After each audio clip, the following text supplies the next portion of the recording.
The origins of city-building games can be attributed to a historical edutainment program made by a teacher for her students in the 1960s. Over 60 years later, the genre has evolved to fit the age and the players of their eras. I break down these 6 decades to 6 phases, not fixed to the decades themselves, but more to do with the progression of video game design, technological advancements, and player demands. Today's road to modern city building begins in ancient Sumeria. Okay, it actually began in North America. Mabel Addis, credited as the first video game writer, designed the Sumerian Game in 1964, and it was programmed by William McKay. This was a text-based kingdom and resource management game. It's definitely a game, by the way, because you can lose pretty easily. I maintain that every game is a copy of something that came before, and the Sumerian Game is no exception. Earlier, there was a paper game developed during a workshop called the Sumerian Play, which itself was inspired by good old Monopoly, aka the Friendship Destroyer, aka the misunderstood lesson on capitalism, as it was made by notable anti-capitalist Lizzie McGee, when it was originally called the Landlord's Game. Also, fun fact, paper prototypes are a quick way to get an idea down into something workable. Here's an example of a paper prototype I made when I was studying game design in uni. I got carried away and added some simple graphics and sounds to give it a bit of punch. The Sumerian Game was adapted to the Sumer Game, then just called Hamurabi, and eventually Kingdom. You can actually experience these versions on Steam right now. Hairsoft put a re-implementation of these games for free on Steam, but by the 80s, text-only games were starting to feel dated. In 1978, there was a kingdom management game similar to the Sumerian Game, but you're instead in charge of an Italian city-state.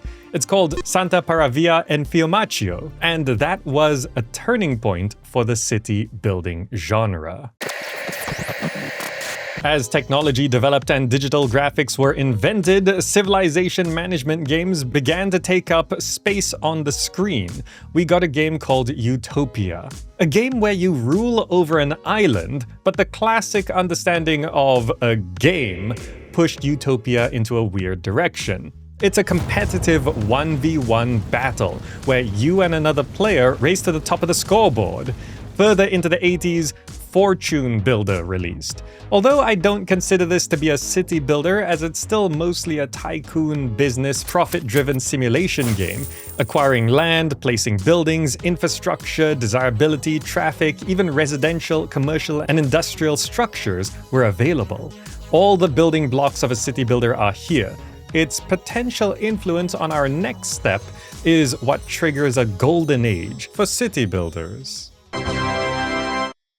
Anyone who talks about city builders knows SimCity from 1989. The city building genre didn't formally exist before SimCity because that kind of game wasn't even considered a game. SimCity was the brainchild of simulation game god Will Wright. Gaze upon his magnificence. Who, when working on a helicopter shoot-'em-up called Raid on Bungling Bay, found he was having more fun in the level editor than actually playing the game. Originally called Micropolis, SimCity struggled for years to be published because there was no way to win or lose. Eventually, Will Wright helped found Maxis to publish SimCity. After SimCity, the definition of a game had to change. Maybe winning and losing could be player-defined. From SimCity, we then got Moonbase. Not a particularly great game at the time, but it was improved and renamed to Lunar Command. A fully fledged city-building game with RTS military came in the form of Utopia: The Creation of a Nation. Caesar 1 turned the SimCity formula into the first Roman-themed city builder, and the golden age began with the release of SimCity's sequel, SimCity 2000. City-building sequels just made sense then. Caesar 2 and 3 plus Pharaoh had Impressions games be a historical counterpart to the SimCity series. The first Anno game, 1602, released, and even LucasArts tried their hand at a city builder with Afterlife. From not existing to one of the biggest gaming genres, the future of city building couldn't seem brighter. But what made the genre so successful would soon be one cause of its downfall. The push for better graphics, which birthed the city-building genre, had the opposite effect in the early 2000s. It made the genre so successful through the 90s, going from pixel art to 2D isometric designs, which happened to suit city-building gameplay perfectly, but also drove many early millennium city builders to dive headfirst into 3D graphics. Graphics which not only aged poorly and quickly, but also freeform 3D and city building were not as natural a fit. The success of city builders through the 90s also drove to an overpopulation problem. Now, by the end of the noughties, we had an abundance of good but also poorly designed and in some cases ugly city builders, turning the audience off. Where there's quantity, there's inevitable quality, giving us gems like Zeus, Tropico, Emperor Rise of the Middle Kingdom, SimCity 4, and Anno 1404.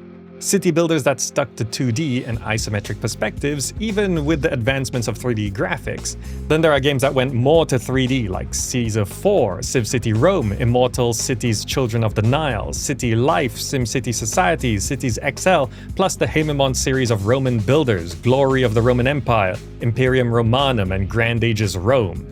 With so much available, with the quality of the experiences being so hit and miss, it just felt like too much mid. Profit margins for these games simply didn't keep up with other genres going into the 3D era. What game developers and publishers took from this crash in players and sales was that people just didn't want to play city builders anymore. Thus, the genre entered a dark age. For years in the 2010s, it was a common consensus that city builders are dead. That meant that funding for new city builders dried up, and few publishers wanted to put real money into the genre anymore. Tropico 3 and 4 started to figure out 3D, Anno 2070 gave it a shot, but not much else good was coming out of city builders. Mobile and social media city builders were what we got for a bit. SimCity Social and The Simpsons tapped out. Then perhaps the herald of a return to form. SimCity was being rebooted and, for various reasons, that really didn't work. From Micropolis to mega disaster, the crashing and burning of the SimCity series seemed to seal the fate of city builders forever. The thing about seals, though, is that they can be broken. Kickstarter launched in 2009 and was starting to take off. Steam's early access system launched in 2013. The stage was set for an indie explosion, and if the big publishers were almost completely avoiding a genre, there was a huge gap in the market for new city-building games. They didn't need to be the best games ever. A twist on the genre would be needed for the most part, where better to source new ideas than from the grassroots. Although Banished was in development since 2011, it released in 2014 and was the beginning of a whole new subgenre, the survival city builder, which inspired countless games moving forward. Then, in the hopes of building on the ashes of the failed SimCity 2013, Cities Skylines rushed out after only 2 years. A 13-person studio called Colossal Order was struggling after their Cities in Motion games had middling success, and Paradox were hesitant. A huge crater was suddenly begging to be filled, and they jumped at the chance that seemingly landed in their laps. In 2015, Cities Skylines released and became the most played city-building game in the world for over a decade. And the attitude towards making city builders changed. 3D tech, now easier and cheaper to implement, while also looking much better, meant lessons from the past could be learned and 3D used in more confident ways. Publishers waltzed back into the genre in search of the gold that had just been proven to never have actually ran out, and towards the end of the 2010s, we got some of the best and most popular city builders to ever release. Frostpunk taking the survival city builder concept even further. Anno 1800 and Tropico 6's success showed that mainstream old series can still make it, and into the 2020s we're seeing more and more city building successes with games like Endzone, Against the Storm, Foundation, The Wandering Village, Farthest Frontier, Manor Lords, and so much more. Genres rise and fall in popularity. They never fully die. Eventually, someone, usually a passionate and underfunded creative, comes up with a solution that revives the endeavor, and it's a more steady progression from there. We might not have another golden age like city building in the 90s, but what we have today is arguably better. Golden ages are fast-paced, risky, riding on the wave of popularity and high tolerance to BS. What we have today is a gentle lapping of city-building waves spread across a vast beach of possibilities. Nothing explosive, just an overall good time. And that means we should now have a steady flow of decent city builders with the occasional standout. That feels pretty good to me. There's so much more city building to talk about. Maybe you want to know about the best city builders of all time. If you're interested in continuing the journey, click one of the videos on screen now. I hope you found this interesting and/or useful, and I'll see you in the next video.